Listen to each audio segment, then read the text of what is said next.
እዚህ ጋር እንደምትመለከቱት $10 እና $20 አልቆየም በ3 ደቂቃ ነው የገባልኝ። ይሄ አፕ አዲስ ስለሆነ ብዙ ሰው አላወቀውም። እድላችሁን በከንቱ አታሳልፉት። በጣም ጥሩ ብር ትሰሩበታላችሁ። የምሬን ነው፣ ለኔ ጥቅም እንዳይመስላችሁ። ይህንን ቪዲዮ አይታችሁ ዳይ ወደ ስራ። እንደዚህ አይነት እውነተኛ ኦንላይን ስራዎች እንዲደርሷችሁ አሁኑኑ ቪዲዮ ላይክ፣ ቻናሉን ሰብስክራይብ አድርጉ። የአፑን ሊንክ ኮሜንት ላይ ባለው ቴሌግራም ቻናል ላይ አለ። እዛ ላይ ዳውንሎድ አድርጉት። አፑን ካወረዳችሁ በኋላ እዚህ ጋር ወሳኝ ነገሮችን ማወቅ አለባችሁ። እዚህ አፕ ላይ ስትመዘገቡ እዚህ ጋር እንደምትመለከቱት መሃል ላይ ጎግል የሚለውን ንኩት። ከዛ ስልካችሁ ላይ ያሉ የጂሜል አካውንቶች ያመጣል። ከዚህ በፊት በጌም ጋር ላይ ያልተመዘገባችሁበትን ወይም አዲስ ኢሜል ምረጡ።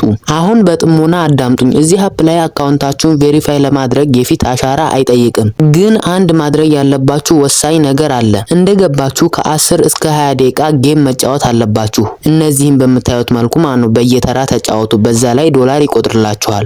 አሁን ወደ ዋናው ጉዳይ፣ እዚህ አፕ ላይ እንዴት ነው ብር ምንሰራው? ከታች በኩል ሪፈራል የሚለውን ስትነኩት አንድ ሰው ስለጋበዛችሁ 10,000 ፖይንት ወይም $1 ይከፍላል። ይህ የሚሆነው ግን ለመጀመሪያዎቹ 5 ሰዎች ብቻ ነው። ከ5 ሰው በኋላ አይቆጥርላችሁም ለማለት ፈልጌ ሳይሆን ከ5 ሰው በኋላ የምትጋብዟቸው ሰዎች አካውንታቸውን እንደከፈቱ ያንን ጌም ወይም መሃል ላይ ያሳየኋችሁን ጌም መጫወት መቻል አለባቸው። እስካሁን ድረስ እያዳመጣችሁ ከሆነ እባካችሁን አሁን ላይክ እና ሰብስክራይብ በማድረግ አትርሱ። ወደ መጨረሻው ጉዳይ ስንመጣ የሰራነውን ብር እንዴት በኢትዮጵያ ባንኮች ማውጣት እንችላለን? በቀጣይ ቪዲዮ በዝርዝር እንዲሰራላችሁ ከፈለጋችሁ አሁኑኑ ኮሜንት ላይ ፓርት 2 ብላችሁ ጻፉልኝ። እንዲሁም ለማንኛውም ጥያቄ ካላችሁ ኮሜንት ላይ አስቀምጡልኝ። ዳይ ወደ ስራ